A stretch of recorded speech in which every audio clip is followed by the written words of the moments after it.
Hi everyone and welcome back. It's Boone. Today I'm going to be talking about something that I think is a pretty interesting topic, but I feel like it tends to get overlooked a lot in discussions of dysphoria. And I think that specifically when we talk about dysphoria and trans women, the first thing that will come to our mind is like chest dysphoria, bottom dysphoria, and facial dysphoria, sometimes voice dysphoria too. Those are kind of the main things we go to, and those are certainly all things that I've experienced. But I think a very like an interesting kind of talking point in this discussion that's overlooked often is the dysphoria that comes with not having a uterus, and it's definitely for me. It's been something that I've experienced, and it's kind of the levels, the magnitude of that dysphoria has gone up and down over time. Um, but it was definitely very real for me, especially in my early teen years. And I think that it's just, I don't know, it's important to kind of open up that conversation because it doesn't get talked about as much. And I know for a fact that some people I've spoken to about it have experienced it, but it's harder to word because there's like, I think it's a little bit complicated. When for me it sort of started out um, as when I was entering puberty and my friends were entering puberty and they would talk about their periods, and I was left out of that discussion because it wasn't something that I was experiencing. And there was a part of me that felt like kind of lucky and happy to not be having that. Obviously, I didn't like I when people talk about their periods, it's normally to complain about it or talk about the discomfort that comes with it. And so I never was able to express and as a form of this dysphoria, oh wow, uh I wish I had a uterus, or I menstruated. Like I that didn't feel right to say. Um but at the same time, I wanted to say I wish that I were a cis woman. I wish that I could be having these conversations and not feel like I'm missing out on what is largely viewed to be a fairly significant and important part of womanhood by especially like mainstream society. We see it talked about a lot. Only recently are we using more gender neutral language and discussing periods and uteruses as things that are, some people have and some people don't, but it's not a gender specific thing. And obviously there are plenty of cis women who don't have uteruses either and who don't have periods. But definitely in my early teen years, early in transition and before I even started hormones, and the early stages of my first puberty and second puberty, it was something that I was quite cognizant about, especially because of how much people were talking about it in my sort of social circles and stuff.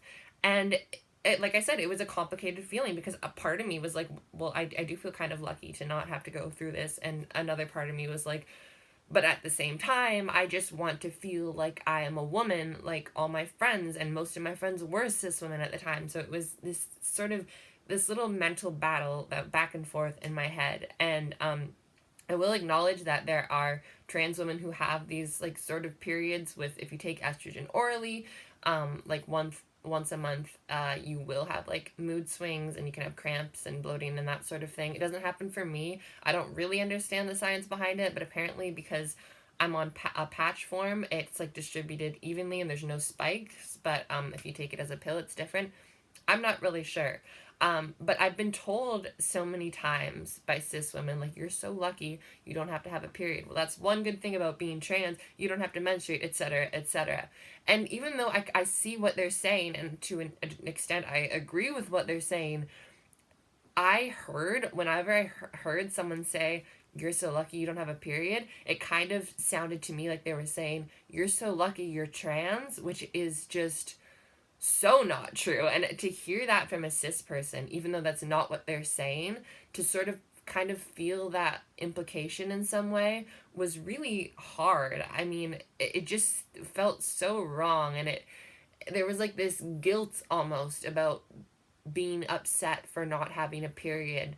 And then still deeply wanting to be able to connect with them and their womanhood in that way, and feel like I was missing out on this part of how they experienced their womanhood. And it was weird. It was just a weird thing, and I tried to avoid thinking about it as much as I could. And again, that's another thing. It wasn't as prominent as like vocal dysphoria or facial dysphoria, which you really couldn't escape. It was there all the time. Periods weren't. but it was definitely very real, and it was something that I experienced a lot many years ago. And then it sort of started to fade, I think, as I started to transition and became more comfortable in other aspects of my transition. And some people didn't even realize that I didn't have a period because they didn't even realize I was trans, and it just felt like, yeah, this is whatever. It's not the biggest deal. I feel a lot better about my voice now. I feel better about my face now. I feel better about this and that, and I'm on estrogen, and I'm like, I think being on estrogen was a huge helper because I was like, I had that on that hormonal level. I was experiencing the same things as most cis women were. So it's sort of, it largely, I won't say it disappeared, but it definitely went down significantly and didn't bother me nearly as much as it used to. But the interesting thing is that I noticed, and part of what inspired me to make this video is that after I got bottom surgery, some of that dysphoria sort of started to resurface in a way that wasn't exactly the same, but it was similar, and it came from not having a uterus. I think becoming more biologically in line and congruent with how I viewed my own womanhood and with cis womanhood for a lot of people. I was became more cognizant again of not having a uterus. This was like, well, I have a vagina now, I have a vulva, but I don't have this internal organ that the majority of cis women do. Um, and I started thinking about, well, I can't give birth, I can't get pregnant. Um, and it's so funny because as a little kid, I remember feeling super lucky that I couldn't give birth, that I couldn't be pregnant, because it sounded like such an uncomfortable, scary, painful experience. And I'm like, wow, thank goodness. At least I will not have to have that. Um, and that didn't really change for like even after coming out as trans and becoming a teenager and experiencing more life. I still kind of felt that way, even though I didn't think about it that much. But just recently, in the last few months after having surgery, and a lot of my dysphoria being alleviated after that, this is like the one thing I could focus on now. And I'm like, wow, I kind of wish I could get pregnant. Giving birth still sounds painful and scary, but I wish because to me, I don't know, I guess I know to a lot of people, they view that as a pretty significant part of womanhood. And I do want to have children. I want to adopt children, and I think even if I could have give birth, I might still want to adopt children anyway. But there's still always going to be this part of me, I think, that wishes I had that ability, at least had that option, like that was something that my body was capable of. And it's certainly not the heaviest part of dysphoria for me, but it is something that I would consider to give me dysphoria.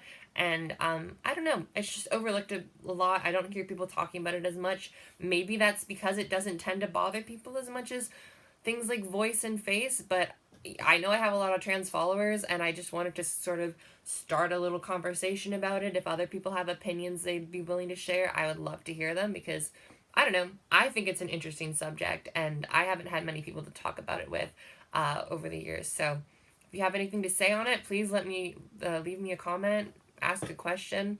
Love to talk about it more. I don't know, this is kind of a rambly video, but it's something that I've been wanting to make for a while, and I kind of finally sort of got my thoughts put together in a way that I feel like works. So I appreciate you all sticking through it, and I will see you in the next one. Bye.